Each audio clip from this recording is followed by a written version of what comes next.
maybe with a little practice, I could tell myself to relax it. Will be better next time I try. And even if I still can't do it, yeah, you know that I'm gonna stick to it. Yes, it's all about going through it, and I'm gonna tell you why. Whoopsie, whoopsies, I made a mistake and it's okay. It's okay. Whoopsies are what it takes to get better and better every day. Whoopsies, I made a mistake and it's okay. It's okay. Whoopsies, help me look, see, I'm better at this today. Woo! Whoopsies, whoopsies, whoopsies, whoopsies. I'm a little embarrassed when I look at my drawing compared to this. I'm just not getting anywhere with this. It makes me wanna hide. Aw, don't be embarrassed. Don't hide. You should have seen mine the first time I tried. It took a lot of whoopsies to look this way. No one's perfect on their first day. Whoopsie. Whoopsies, I made a mistake and it's okay. It's okay. Whoopsies are what it takes to get better and better every day. Whoopsies, whoopsies, whoopsies, whoopsies. Well, what about this? I want to jump rope, but nope, I just can't do it. Well, not yet. Come on and practice with me. You'll see there's nothing to it. Whoa! Whoopsie.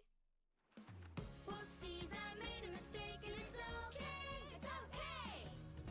Whoopsies, help me look, see, I'm better at this today. Yeah! Whoopsie. Wait, was it yeah or woo? I think it was woo. Okay, say woo with us. Woo! There.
Alright guys, it's Taylor here from Rootkit. We're on day 12 of computer internals. We are on the second to last day. We are almost at networking and protocols. So I just want to start off by apologizing. There's a pretty nasty storm going on outside, so if you guys hear that, or if I lose internet or power, I'm sorry in advance, but I think we're on the back end of it now. So, We're going to start off like how we always do by going over who we are and why we are doing our 100 Days of Rootkit stream. And here's our calendar that I already went over. So if you head over to our website, rootkit.org, you guys see here on our main page, we have our certifications, our 100 Days of Rootkit, and then we have a few other things here like our blog and our merch store. Also a support us page with a bunch of different options for supporting us, to include Amazon Smile, which allows you to support us just by shopping on Amazon. You give us nothing. So if you come over here to our 100 Days of Rootkit, you can see a nice little, or this default page, you can see a blurb about 100 Days of Rootkit, where to watch us, and then just more about us here. Over here to 100 Days of Rootkit, you see a nice blurb about why we're doing what we're doing, how to watch it, and also some other FAQs that are here, such as how do I join, and how do I enter the giveaways. Our giveaways are hosted on our blog, as well as other useful articles here that anybody can post to. They just get curated by our team of experts before they go live. I believe today's the last day for this. Yep, 23 hours left of the week 2 giveaway. So get your entries in before that's over. Right. So today we're going to be digging into memory architecture. Now this goes more into depth on what we looked at already about our input or output, multiprocessing, and then a little bit more about squeezing performance and overall memory and how computers work. So now we're starting to piece all those things together that we've looked at in the past already. We're using our digital logic. We're going to be using that to store data and to interpret data. Then we're also going to be looking at different types of input, output, and how we can store things. So let's get right on into it. All right, so memory architecture consists of the methods used to implement computer data storage. The memory hierarchy in Figure 53, which is shown here below, identifies the following memory types from most to least volatile. And volatile just means that it's subject to change. So in our sense here, if the computer loses power, we lose that memory. So anything stored there should be seen as temporary. Up here at the top, and then here at the bottom, things are more permanent, so they're less volatile.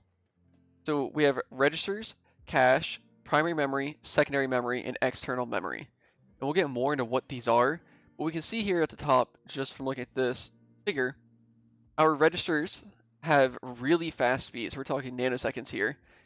And then looking down here at the bottom, or in small size as well, so really fast, but really small size, 64 bits. And then as we go, we see that it gets slower, but it gets much, much larger. So that's interesting. We'll look for that in the future. All right. So volatility refers to the persistence of the data in a memory unit when power is lost. So that's what we're talking about with that volatility. If power goes on your computer, anything that's in the RAM, gone. Anything that's in the registers, gone. But anything on your hard drive, that stays. Now, whether or not it's in a good state and your computer can make use of it, that's a different problem. So if a memory unit loses power, it either loses, which means it's volatile, or it maintains non-volatile, its data. So when we're considering the volatility of a storage medium, we're talking about the data on there, on whether or not it persists, not anything else. Additionally, the faster a memory type is, the exponentially more expensive it is. And so this is kind of like an old rule. It doesn't apply across the board because different technologies come out which are just can be cheaper. If you look at like M2,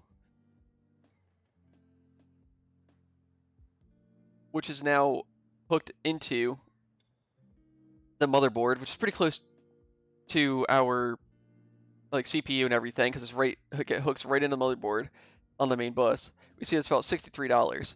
We've come over here and we look up for HDD Best Buy. Let's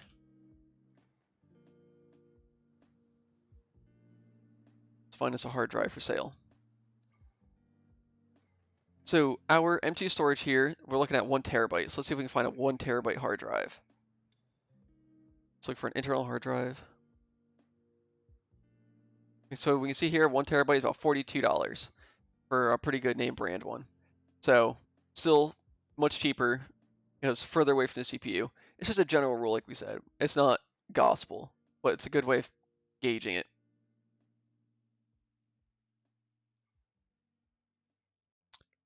So there's some things to look at when we're talking about memory, how we compare memory to one another, and what makes memory better or worse in certain scenarios.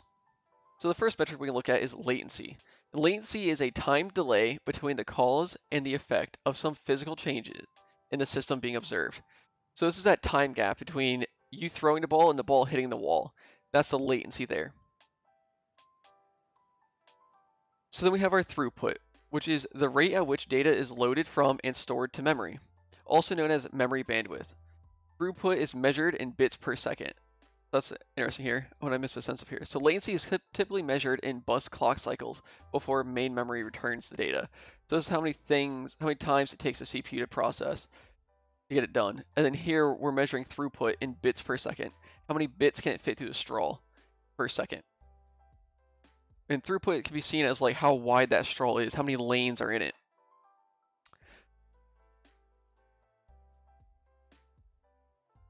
So then we have buffering.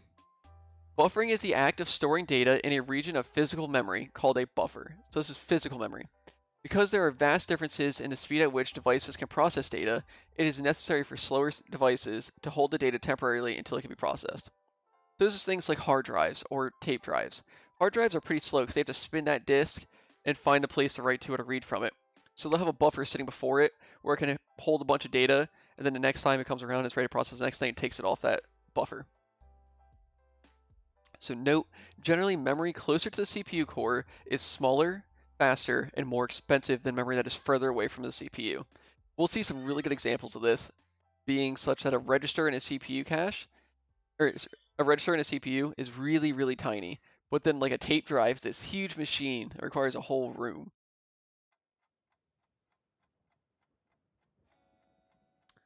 Alright, so what are CPU registers? I just mentioned them, so let's dig into them a little bit. So CPU registers, a register is a quickly accessible location available to a computer's processor. Registers usually consist of a small amount of fast storage, typically 64 to 128 bits.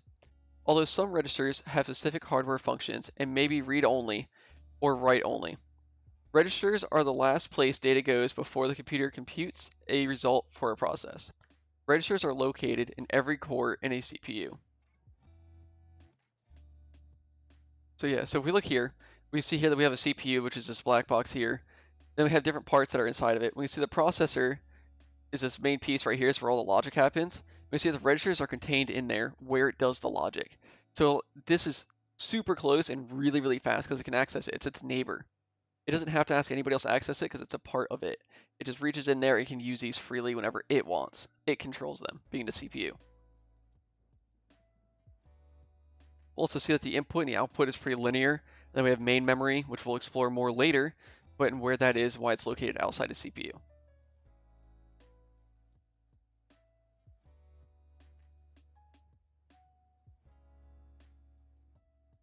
Alright, so now we have CPU cache memory. A CPU cache is a hardware cache used by the CPU of a computer to reduce the average cost, the time or the energy, depending on what metric you care about, to access data from the main memory, typically RAM. So we see here this word main memory now, and we see that it refers to it as RAM. That random access memory that we're going to get into a little bit later, more about what it is. But we've all seen RAM sticks.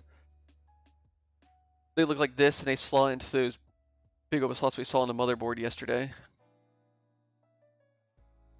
Look up on the motherboard and see where they sit. So you can see that we got 4 RAM slots on this machine right here, sitting really close to the CPU.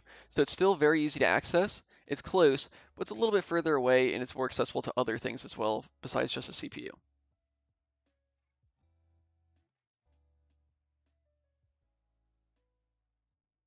Okay, so a cache is a smaller and faster memory storage, located closer to a processor core, which stores copies of the data from frequently used main memory locations. So that's kind of an interesting concept. Instead of reaching out to the RAM every time, or the hard drive every time you want to pull something, such as a number, you can just store it in the cache in the CPU in case you think you need it, soon in the future. That way you can get that read speed drastically down. So it stores copies of data from frequently used memory locations. Most CPUs have a hierarchy of multiple cache levels, such as L1, L2, and often L3, and rarely seen L4. So these are just level 1, 2, 3, and 4. Each number higher being slightly slower cache. So we start with 1, and then 2, then 3, and then 4. 1's like you're going to use it again in the future and you want it really, really quick. 3's like you're probably not going to use it, but just in case, we'll keep it. With separate instruction specific and data specific caches at level 1. So level 1's broken up to be a little bit more specific depending on what is going into it. And here we can see a breakout of a CPU kind of delated and torn all the pretty pieces off for the heat sinks and everything. We can see here that we have core 0, which would be our first. We have 3 cores here on either side, broken up by the north bridge. And we have these big caches sitting here. And these are what we're talking about. We have these L2s that are out here. So these L3s are way out here, and they're by kind of like where it connects to everything. Then we have our L2s that are here. And our L1s which are inside.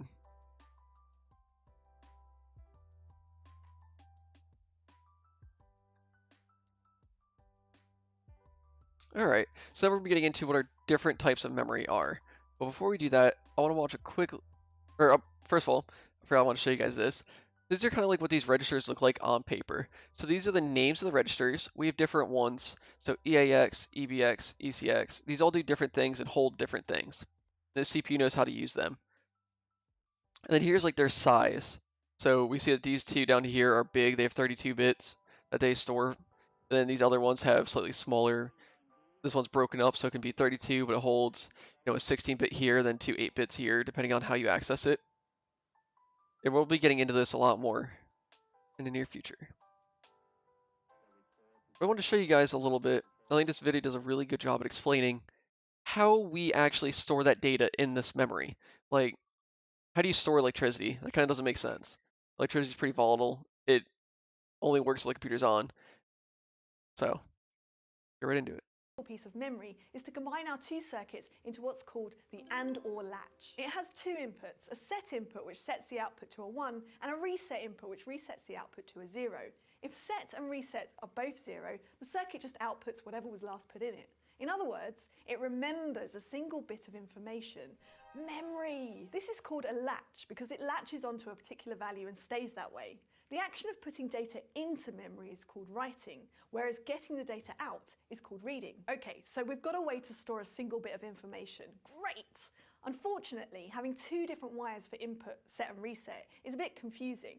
To make this a little easier to use, we really want a single wire to input data that we can set to either 0 or 1 to store the value. Additionally, we're going to need a wire that enables the memory either to be available for writing or locked down, which is called the write enable line.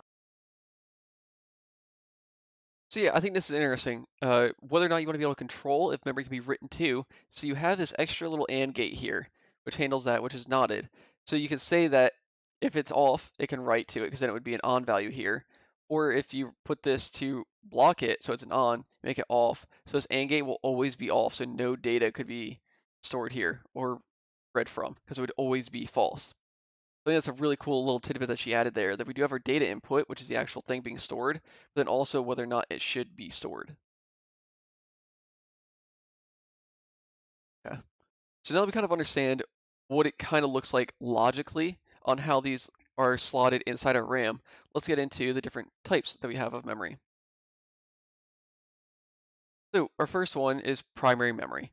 Primary memory consists of mostly medium speed memories that hold code for boot up or to hold a program during execution. So this is where our programs live. And then also this holds the instructions for how our computer to turn on.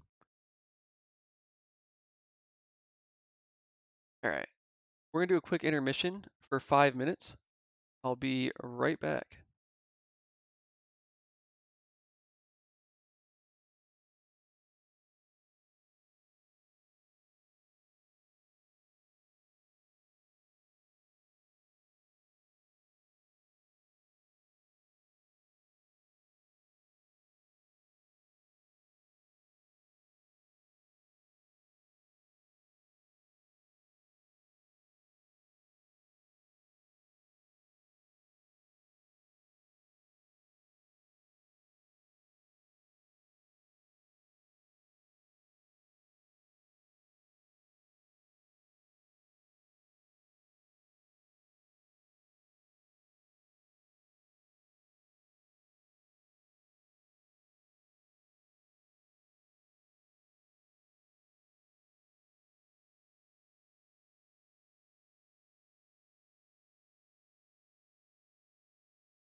Alright, sorry about that break, guys.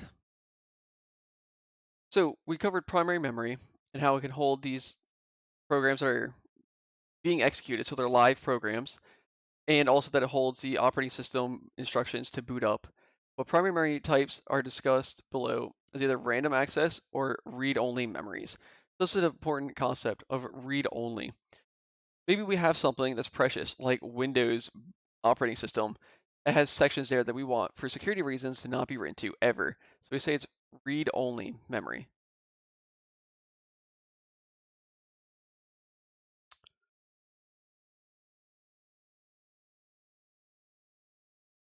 Okay, so then we have our random access memory, or RAM, which we saw earlier. This is what these little sticks look like. So RAM allows for reading and writing data, and there are two types of RAM. We have static RAM, or SRAM, where each cell is made up of 4 to 10 transistors, or D-flop latches, which is these things that we saw here. It's a latch circuit that holds data as long as there is power. This is another important concept. As long as there is power, the minute you turn your computer off, these all reset to 0. They're gone. So then we have dynamic RAM, or DRAM, where each cell is made of 1 transistor and 1 capacitor. With fewer components, DRAM is much cheaper to build than SRAM, but because of the capacitor, is much slower. Since the capacitors leak electricity, DRAM needs a regular recharge every few milliseconds to keep their data. This is interesting. It can hold its charge, but for milliseconds, and the computer has to keep refreshing and saying that yes, I need this memory, yes, I need this memory. Please don't lose it.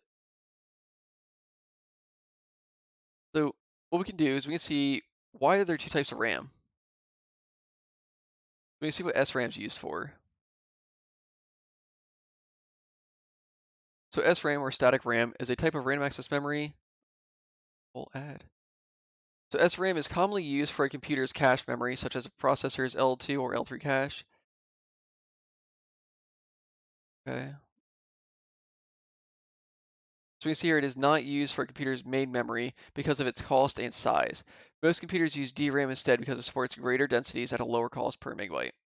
Okay, so this SRAM is what's inside our processors, but then our DRAM is probably what's inside our big sticks of RAM. We'll get back to that.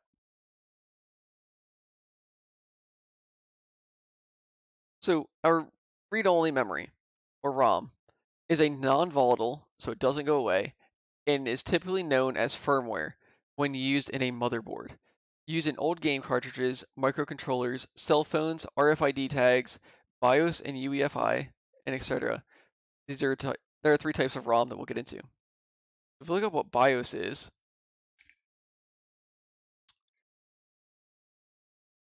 what does BIOS mean? So here we go. So BIOS is Basic Input-Output System. So when you first turn a computer on, it's a brand new motherboard, brand new processor, and brand new memory and everything. It doesn't have an operating system on it. It doesn't have the instructions for how it should be working.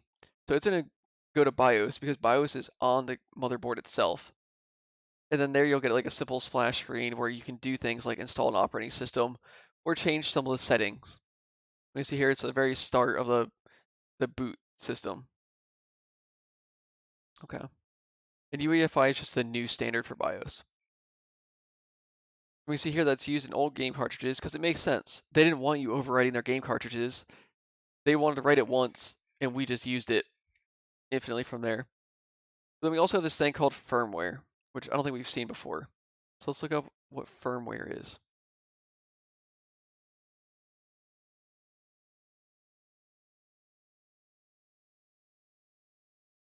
So in computing, firmware is a specific class of computer software that provides the low-level control for a device's specific hardware. So what firmware really is it's a translator. So we have our hardware, like my headset. We have my computer that I'm connecting it to. My computer doesn't know how to interpret the signals that are coming from my headphones. As my voice is traveling on the wire, the computer doesn't know what to do with that. What we do is we install firmware, which sits there and it translates whatever data is coming off my headset to a language that my operating system can understand, or more so my motherboard can understand. Firmware such as the BIOS, which is awesome that the BIOS is firmware. We'll see this abstracted. to many different types as well.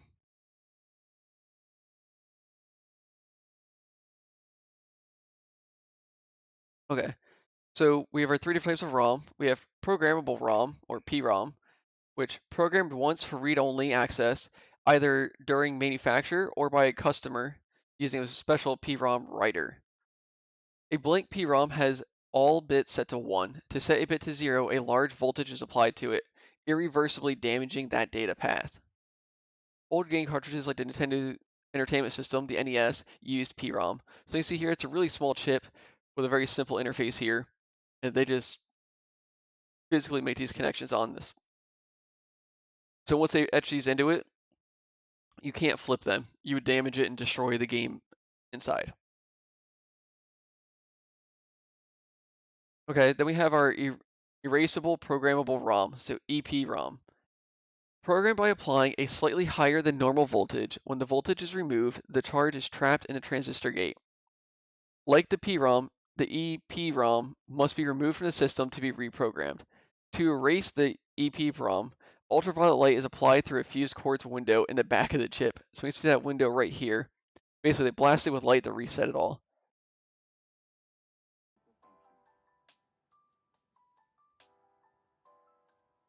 Our next type, and final type for ROM, is our electronically erasable programmable ROM, or EEPROM, which is like prefixing more and more letters. So this can be erased and reprogrammed 1 byte at a time.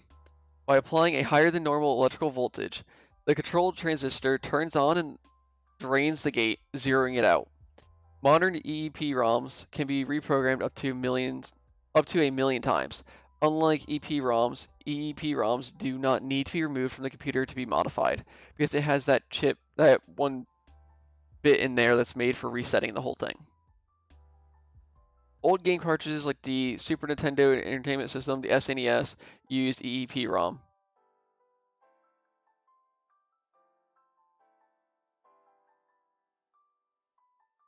Okay, so that was our primary memory. Now we're getting to secondary memory. The secondary memory is also known as secondary storage and is non-volatile. So when you power off your computer, this stays. That's a big step here from primary memory, which gets removed, to secondary memory, which stays with us. Magnetic disks are the most common form of secondary storage. In the near future, solid-state drives will become more common than a traditional magnetic disk. So what we're talking about here is that we have hard drives, which are these spinning platters, and then we have our solid-state drives, which are like your USB thumb drives. They have no moving parts on them whatsoever. They're a little bit more expensive to produce, but they have much higher speeds, and they're just much more reliable overall. So we'll talk about our first type here, which was our magnetic disk. A magnetic disk is a form of magnetic media where data is stored by leaving magnetic charges on a magnetizable media surface. So these are the surface, these platters as they're called. And with these arms here, it just applies little magnetic charges to it. The presence or absence of a charge equates to either a 1 or a 0, so an on or an off. So if it's magnetic, then it's a 1. If it's off, then if there's no magnetic, then there's nothing there. It's a 0. A magnetic disk consists of 1 or more platters to hold data. So here we can see let's say 8 of them. Most platters can hold data on the top and bottom surfaces. Each surface requires its own read-write head to move data to/from the surface. So you see here there's multiple of these arms that come in here between each of the platters to write to the top and the bottom. And the way this works is this disk spins really fast, and this arm moves up and down, applying that charge to it, or reading from it when it needs. You can see here that we have our SATA connector and there's a power connector here.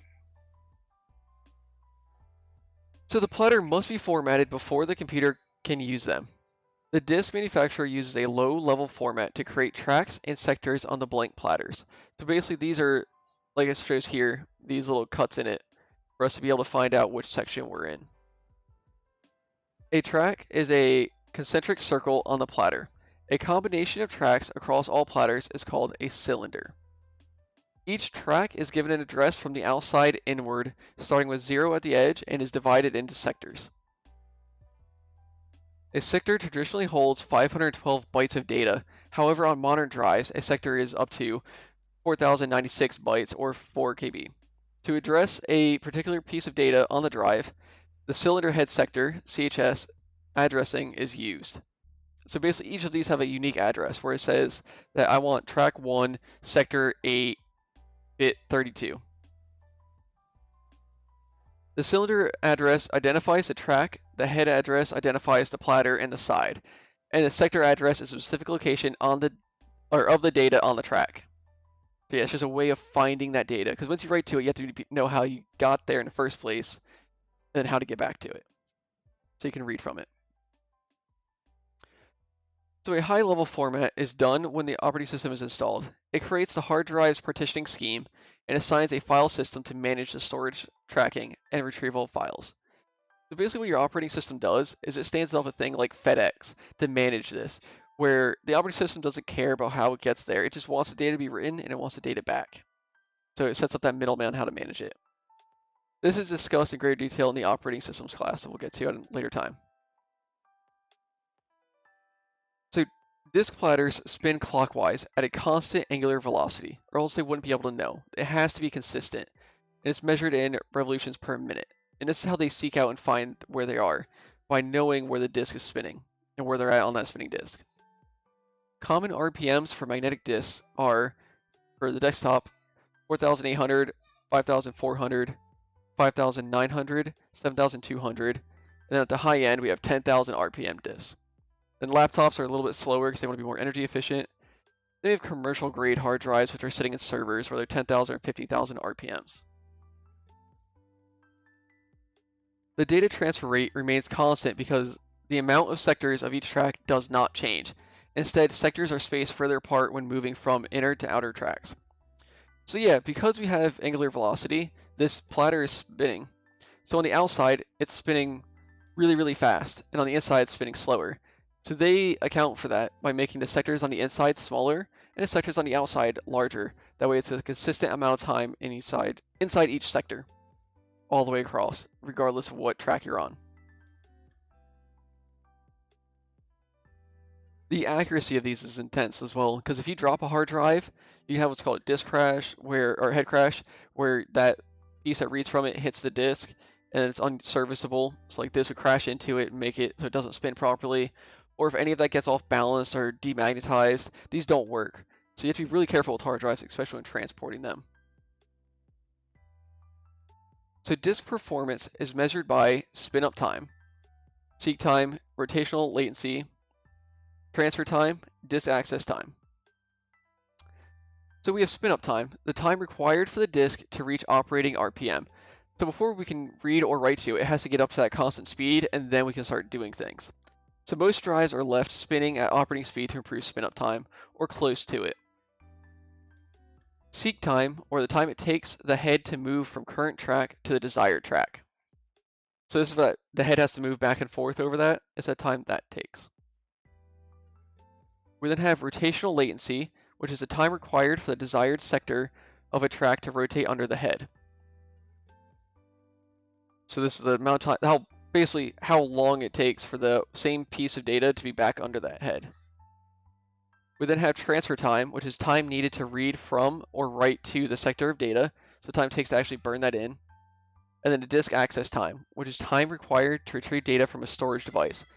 The sum of spin-up time, seek time, rotational latency, and transfer time is disk access time. So before we get into solid-state drives, we're going to take one more break.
Alright. Does anybody have any questions on the content that we've covered so far before we get into solid state drives?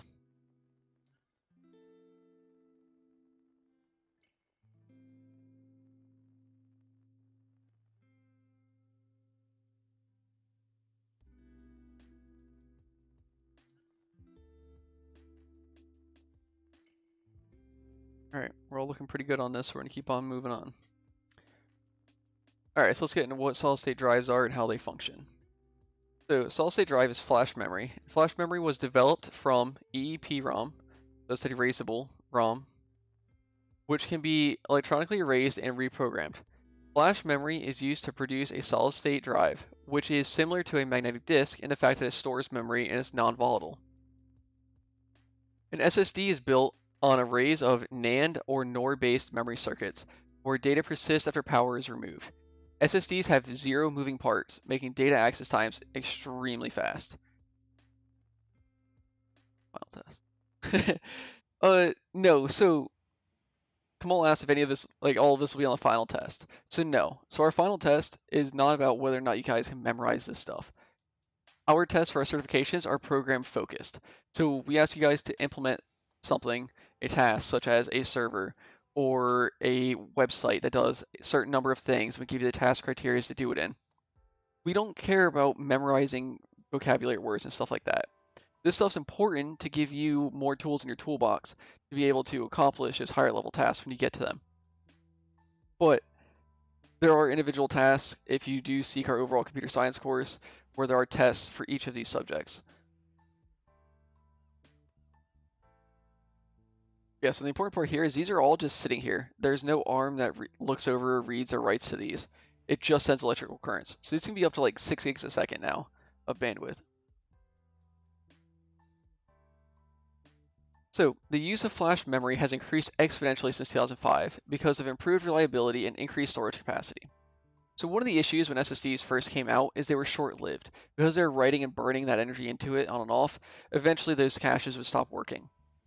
So most people didn't want SSDs because they didn't want to be out there buying new SSDs every couple months or a year when hard drives last for like ever.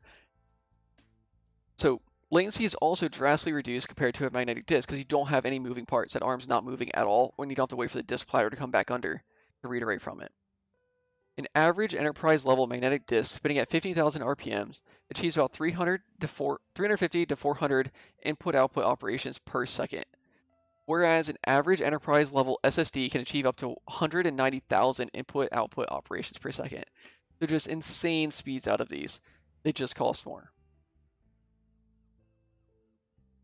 Data is stored in an array of floating gate transistors called cells. So those are kind of like what we're seeing. There's inside here is a bunch of cells. They're similar to the semiconductors used in DRAM, so they have their own capacitors. The charged or uncharged state of the cell is used to determine logical 1 on or logical 0 off. States of the memory locations. Groups of cells are organized into 4K pages. This is for that addressing again, so we know exactly where to find it, so we can say it's in page X, byte X. Since an SSD is logical instead of mechanical like a hard disk, CEH addressing is not practical.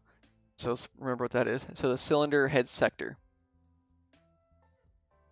So we don't do it based off track, platter, and all that stuff, because there are none of that. We do it by its pages. The logical storage device uses logical block addressing, or LBA. LBA is a simple linear addressing scheme where each 512 bytes or 4 KB block of data is located by an integer index. So it's just that. It's like each house has their own number on it. So I'm in house 2. That'd be where the data is stored. So every time data is written on an SSD, it wears down the cell. SSD cells can only be written safely to a limited amount of times before dying out. Because computer systems try to write to the same memory location each time, the flash memory device controller changes the physical address around to preserve the life of flash memory chips. So what that's saying is the operating system tries to send that information to the same address because it knows that's the correct address. So what the SSD does, and the memory controller sitting over it, is it changes where it actually goes, and it just remembers how it changed it. So that way it tries to use all of the cells inside the SSD equally to maximize that time before it wears down. This process is called wear leveling. This is one of the biggest contributing factors to making SSDs last much, much longer. But also, just material science keeps progressing. We keep making these gates more and more robust, so they just last longer and longer and longer. So we're getting into that thing that we talked about yesterday, RAID, where we want our data and we want to make sure that there could be failures, because it's really important that we keep our data. So RAID is a redundant array of inexpensive disks. And RAID uses a collection of disks, hard drives, or SSDs, or anything, to improve reliability and performance. SSDs have grown vastly cheaper over the years, and it is now not uncommon to see an SSD RAID system. So yeah, so these are for these big servers like AWS and stuff like that, where they want to have a ton of storage for everybody in the world to use because they are selling it. But they also want to be lightning fast. So they can't use a bunch of hard drives for that, so they have to use SSDs. But they don't want any of their customers using their data, or losing their data, I mean. So they put it in RAID, so that way if one of these servers loses power or gets struck by lightning and a hard drive fails or the SSD fails, they just pull it out and they put a new one in, or if the SSD just wears down. So now RAID has a bunch of different levels, which we looked at again yesterday, and normally incrementing it means that you get more variability in it. We're going to go over a couple of the levels. There's a whole bunch of them. You can make your own level. So RAID 0, which is also known as stripe set or striped volume, splits or stripes data evenly across 2 or more disks without parity information, redundancy, or fault tolerance. Since RAID 0 provides no fault tolerance or redundancy, the failure of one drive will cause the entire array to fail. As a result of having data striped across all disks, the failure will result in total data loss. So if any of these disks, either one of these two fails, both of them fail because the data is randomly across both of them. But what this allows us for is to have basically what looks like one hard drive, but contains 2. So this configuration is typically implemented having speed as the intended goal. RAID 0 is normally used to increase performance, although it can be used as a way to create a large logical volume out of 2 or more physical disks. These are physical, but putting them together in RAID, we have a logical disk. And the benefit of having RAID over multiple disks is you just give it to the RAID controller, and it sees that disk 1 is busy writing something, so it passes it to disk 2 to write. Then we have that parallelism in here, which is where we get that performance gain. It is recommended for non-critical performance demanding systems, like those performing video and image editing. So if we want fast write and read speeds, but we don't care about if we lose it or not, that's what this is for. So our next level, which we increment by 1, is RAID 1. This consists of an exact copy or mirror of a set of data on 2 or more disks. A classic RAID 1 mirrored pair contains 2 disks. This configuration offers no parity, striping, or spanning of disk space across multiple disks. Since the data is mirrored on all disks belonging to the array, and the array can only be as big as the smallest disk, this layout is useful when read performance or reliability is more important than write performance, or the resulting data storage capacity. It cuts rotational latency in half on reads and is recommended for high availability systems, those like accounting and payroll. So what that's saying is, if you have to write something, you have to write it to all of them in that whole array. But if you have to read from it, you can pick any of them out of it and read from it because they're all going to be the same. But what that means is if you put 10 hard drives in here, this logical drive is only as big as one of them because they are all just the same copied. But that also means that you can have all of them except for one fail and you can replicate it back out. So this is like you need the data to be there tomorrow. You want to guarantee it's there. This is what you use. So this is obviously not cost effective at all, where RAID 0 is the most cost effective because you can just keep expanding this out. RAID 1 is, as many as you add, it doesn't grow the size. So people didn't like those two options, so we expand upon it a little bit more, and now we have RAID 5, which allows for both reliability and performance by using parity. Parity is used for error detection. So basically you set a piece of this data aside where you just check to see if this ever changes, then you know this whole thing got messed up. So RAID 5 uses XOR to calculate the parity, which is just a random value that it puts there. The parity in RAID 5 is also used to calculate missing data elements within the parity calculation.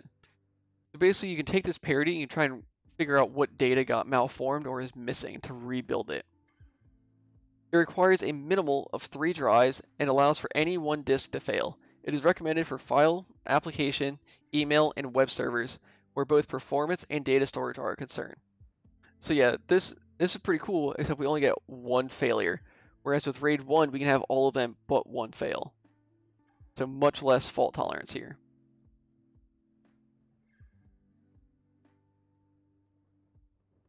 Alright.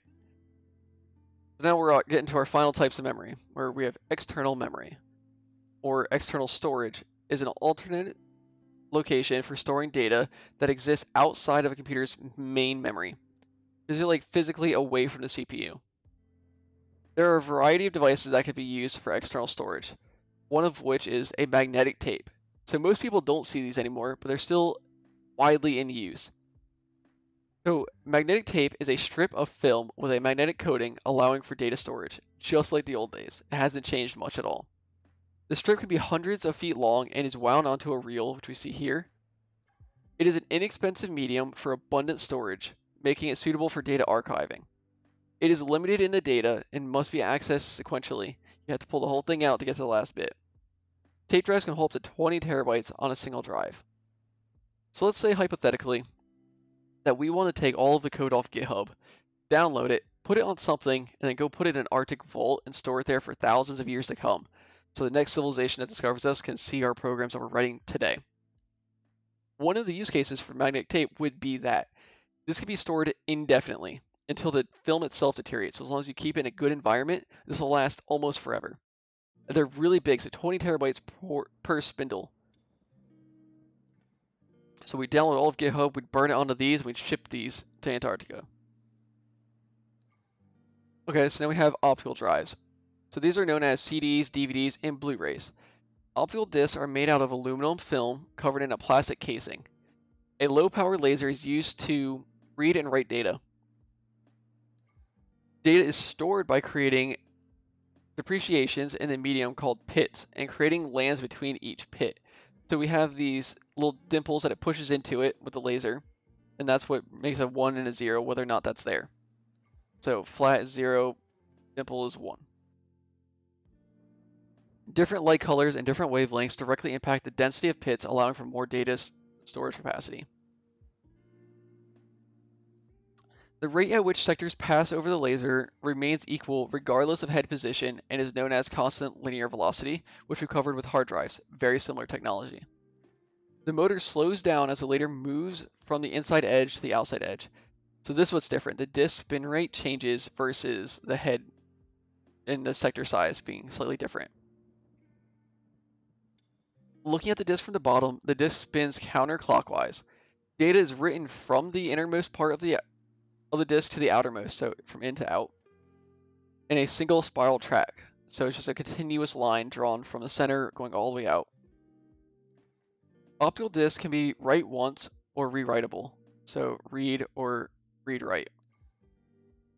This is like when you download, or you go, if Blockbuster still existed, if you went to Blockbuster and you got a movie and you brought it home and you tried to write to it, it was not a writable disk. It would tell you that it's read-only. But if you go to Walmart and you buy the disc there that you can read and write from, you can write data to it and then read from it later for like making your own soundtracks and stuff. All right. Let's do our check on knowledge.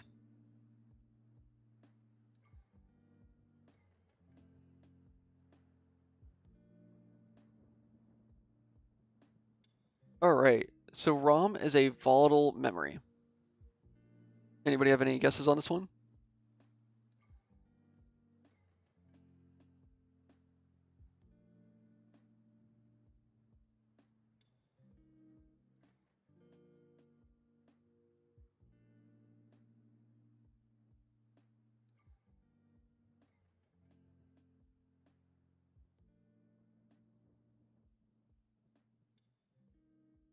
Okay, so we have these ROM, which was used as like our old game storage devices, where they would burn the game physically into it.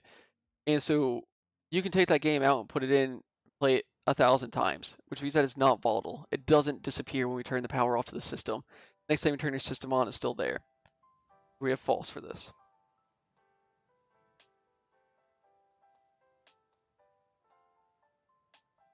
Alright, now we have a match the term to the definition. The time it takes the head to move from the current track to the desired track. We then have the time required for the disk to reach operating RPM. Yeah, you got to write decisions. So the time required for the disk to reach operating RPM, so that's spin up time. Actually, I gave you the answer there. So time required to retrieve data from a storage device. The time needed to read from or write to the data sector. And time required for the desired sector of a track to rotate under the head. Anybody want to take a stab at this one?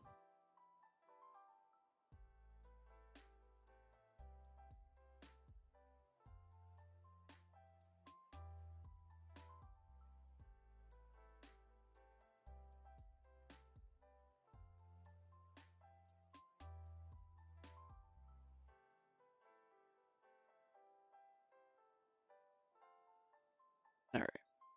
The time it takes the head to move from the current track to the desired track. So for that, we're going to have our seek time.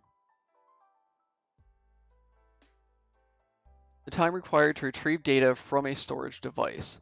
So this will be our latency, transfer time, or no. The time required to retrieve data from a storage device.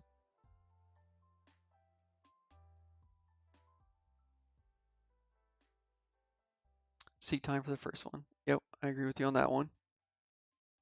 So for this one, we have our disk access time, which is the time it takes to access a disk. And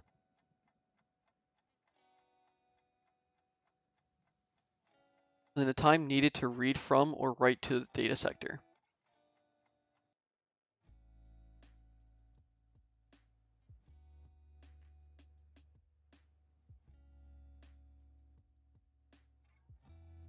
Yep, I agree with their decisions.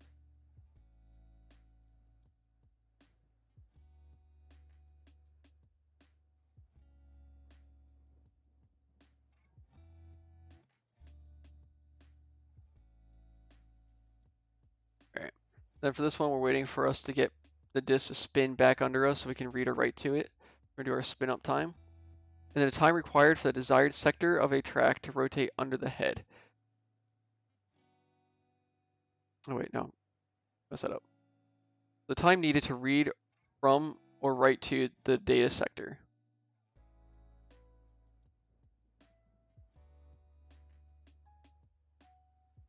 This would be us reading or writing, which would be us transferring data. Yep. And we're waiting for the desired track to rotate. So we have that rotational latency.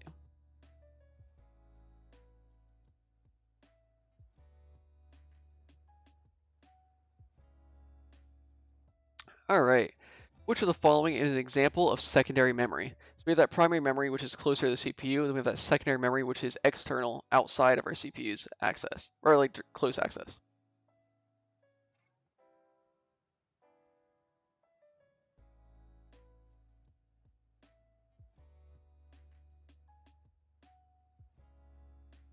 I'll give you guys some time on this one.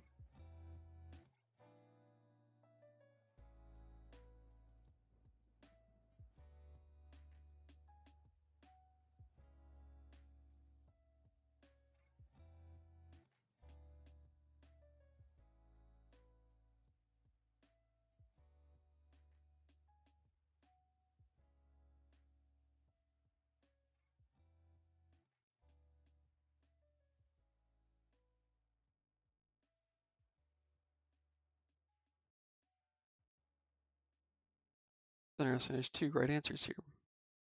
I select one.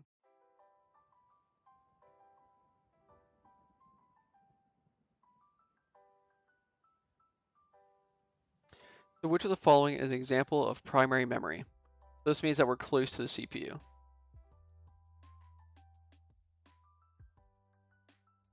Yep.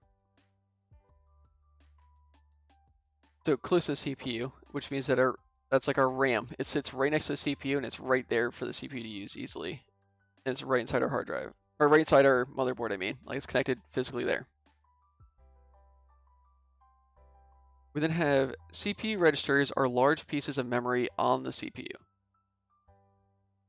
Interesting. Large is an interesting word because they're physically located in the CPU, which is kind of small. So we're talking normally like 64 bits that these registers can hold. So that would be false for that one.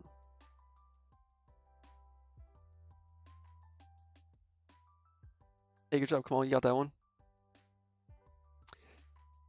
So which of the following is an example of primary memory?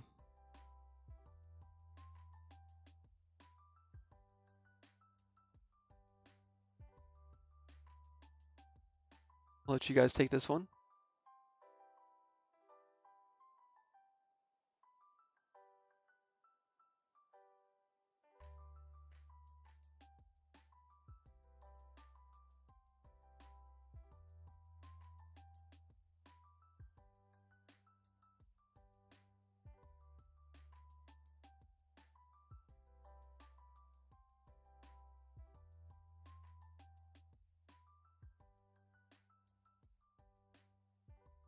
Okay.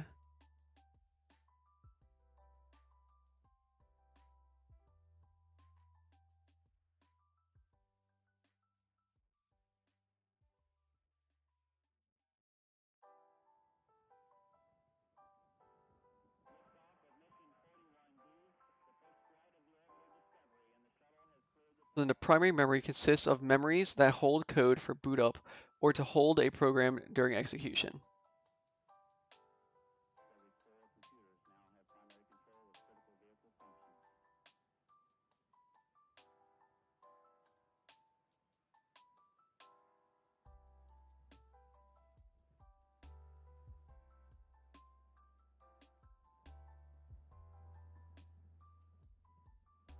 So next for this one.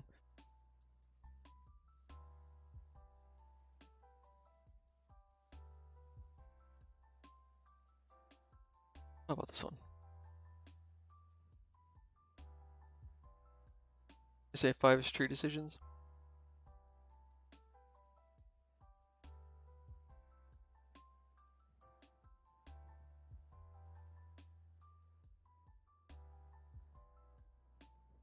Seven is true. Okay, yeah.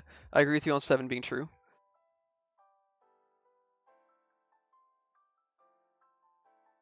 Alright, we get another matching. The act of storing data in a region of physical memory, which is called a buffer. That one's pretty easy. We have the word in it. We like that one. The time it takes memory to output a set of data once the memory controller receives a data request. That time it takes for it to process it. And then the rate at which is the rate is the key part here, at which data is loaded from and stored to memory, also known as memory bandwidth, which is our throughput, how wide that straw is for us to push data through. A DVD is an example of what kind of memory? We have our external, because it's separate from our computer entirely. You can remove it and walk away with it. Each plotter only needs one read-write head. That's incorrect if the plotter wants to be written on both sides. See how we did tonight.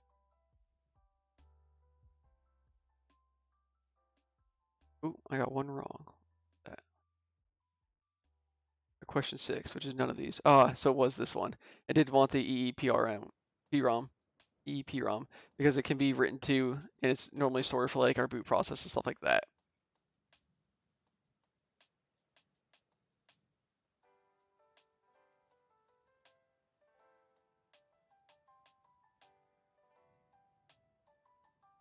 But alright, so that concludes today's topics. Tomorrow we'll be covering wireless technologies. I'll be sticking around for like 5 to 10 minutes. If you guys have any questions, please feel free to ask in chat. And we'll handle it in the chat tonight, and then tomorrow I'll address it on the stream as well for others in case anybody else has the same question.